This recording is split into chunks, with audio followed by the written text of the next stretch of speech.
नमस्कार दोस्तों, इस टाइम पे हमें बोट क्लब में जो कि पड़ता है ये नए पुल के बगल और पुराने पुल के बीच में। और ये लोकेशन है और आपको हम सुनाने आए हैं लेज़र शो के माध्यम से प्रयागराज की कहानी। तो आप इस चीज़ को एंजॉय करिएगा और हमको सपोर्ट करिएगा, बस हम आपसे यही कहेंगे। फिर मिलेंगे वीडियो में, धन्यवाद तब तक के लिए। और उनसे कहा, हे आदिशेष, मैं यज्ञ करने हेतु इस सृष्टि में एक ऐसा स्थान ढूंढ रहा हूं जो दिव्यता और पवित्रता की दृष्टि से सर्वोत्तम हो। क्या आप मुझे ऐसा कोई उपयुक्त स्थान बता सकते हैं जो सभी तीर्थों में सर्वश्रेष्ठ हो?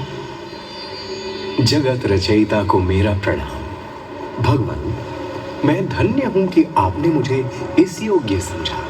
क्यों ना आप स्वयं ही सभी पवित्र स्थानों का मूल्यांकन करें।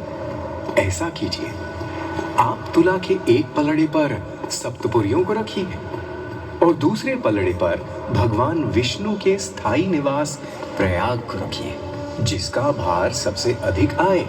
मेरे विचार में वही सर्वश्रेष्ठ तीर्थ होगा। इस मूल्यांकन के परिणाम स्वरूप प्रयाग का पलड़ा ही भारी रहा। इस तरह प्रयाग की प्रधानता सिद्ध हुई और तभी से इसे तीर्थों का राजा कहा जाने लगा। आज भी ऐसी मान्यता है कि भगवान ब्रह्मा ने गंगा नदी के पश्चिमी तट पर 10 अश्वमेध यज्ञ संपन्न किए थे। आज उस स्थान को हम दशाश्वमेध घाट के नाम से जानते हैं। भगवान ब्रह्मा के अलावा इंद्रदेव, वरुण देव एवं सोमदेव ने भी प्रयाग क्षेत्र में ही भगवान विष्णु की आराधना करने हेतु यज्ञ किए थे, जिससे उन्हें भी श्री हरि का आशीर्वाद प्राप्त हुआ। प्रयाग शब्द में प्र का अर्थ है प्रकृष्ट और याग का अर्थ होता है यज्ञ। इसीलिए इन दो शब्दों से बना प्रयाग सबसे पवित्र स्थान माना जाता है। प्रयाग ही संसार में एकमात्र ऐसा पावन क्षेत्र है जहां 3 पवित्र नदियों का संगम होता है।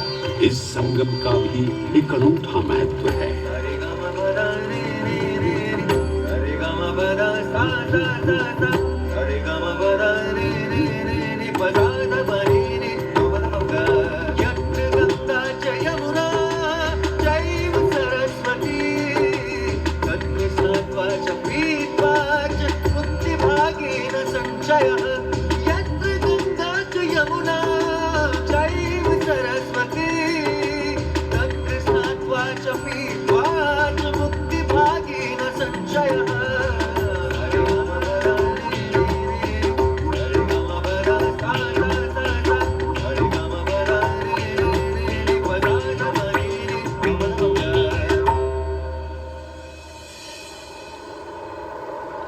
प्रयाग में गंगा, यमुना और सरस्वती जैसी 3 सबसे पवित्र और पूजनीय नदियों का दिव्य संगम होता है। इन नदियों के संगम में स्नान करने एवं संगम का जल ग्रहण करने से मनुष्य मुक्ति का अधिकारी बन जाता है और इसमें किंचित भी संदेह नहीं है। ब्रह्म पुराण में ब्रह्मा जी भी कहते हैं कि प्रयाग में सरस्वती जी अदृश्य रूप में आकर गंगा जी से मिलती हैं। इसलिए इस क्षेत्र को सरस्वती तीर्थ संगम भी कहा गया है। सरस्वती नदी के अदृश्य रूप से मिलने के पीछे भी एक पौराणिक कथा सुनने को मिलती है। ऐसा माना जाता है कि बद्रीनाथ क्षेत्र की गुफाओं में जब वेद व्यास जी भगवान गणेश को महाभारत की कथा सुना रहे थे, तब उस क्षण सरस्वती जी हिम शिखरों से टकराते हुए अपना मार्ग बनाती हुई बड़ी ही तीव्र गति से बह रही थी। सरस्वती नदी के इस तेज बहाव से उत्पन्न होने वाली तेज ध्वनि वेद व्यास जी का ध्यान भंग कर रही थी। इसलिए महर्षि वेद व्यास जी ने सरस्वती जी से वेद और ध्वनि को कम करने का आग्रह किया परंतु उनके अनुरोध उपरांत भी जब सरस्वती नदी के वेग एवं ध्वनि में कोई कमी नहीं हुई, तो उन्होंने क्रोधित होकर सरस्वती जी को श्राप दे दिया और कहा कि वे अब धरती के भीतर यानी कि पाताल लोक में प्रवाहित होंगी। तब से ये माना जाता है कि हिम शिखरों से उद्गमित हुई सरस्वती नदी उत्तराखंड के माना गांव से आगे अपने अदृश्य रूप में प्रवाहित होती है। आगे चलकर यही अदृश्य रूपी मां सरस्वती प्रयागराज में गंगा एवं यमुना नदी से मिलकर त्रिवेणी संगम को पूर्ण करती है। ये प्रयाग नगरी पवित्रता का उद्गम है, जिसके अंश हमें वेदों एवं पुराणों में भी मिलते हैं, जिनमें वर्णित है सुरों असुरों द्वारा हुआ समुद्र मंथन। अमृत प्राप्ति के लिए सुरों और असुरों ने एकजुट होकर क्षीर सागर का मंथन किया, जिसके संदर्भ में पुराणों में विभिन्न कथाएं देखने को मिलती हैं। उन्हीं कथाओं में एक कथा महर्षि दुर्वासा और इंद्रदेव से संबंधित है। इस कथा के अनुसार ऋषि दुर्वासा ने इंद्रदेव से प्रसन्न हो उन्हें पारिजात पुष्पों की एक दिव्य माला भेंट की, जिसे इंद्रदेव ने साधारण पुष्पों की माला समझ स्वयं धारण न कर उसे अपने वाहक गजराज ऐरावत के मस्तक पर रख दिया।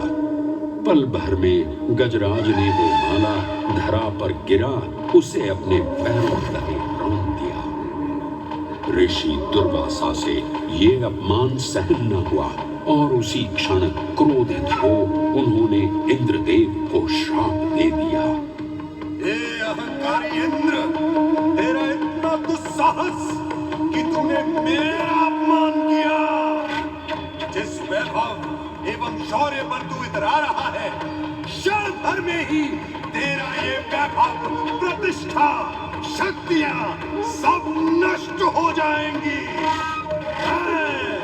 अत्रि पुत्र दुर्वासा समस्त देवगणों को श्रीहीन होने का श्राप।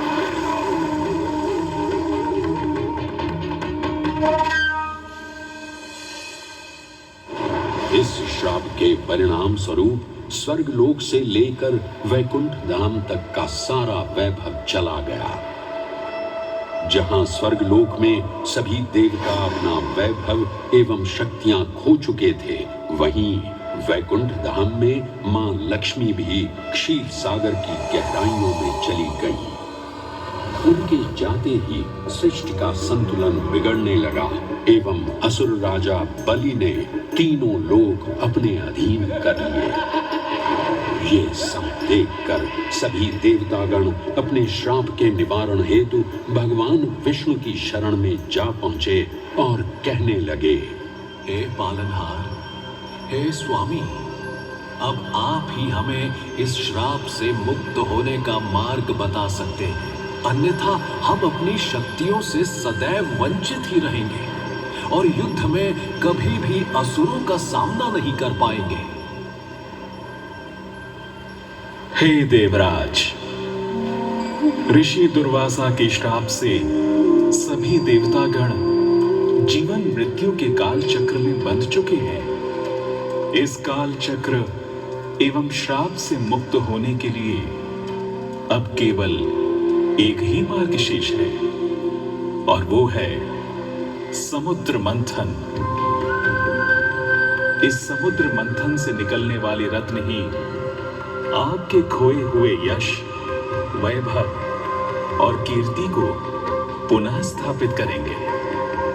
परंतु आपको इस मंथन के लिए असुरों के बल की भी आवश्यकता होगी, क्योंकि उनके बिना यह समुद्र मंथन संभव नहीं है।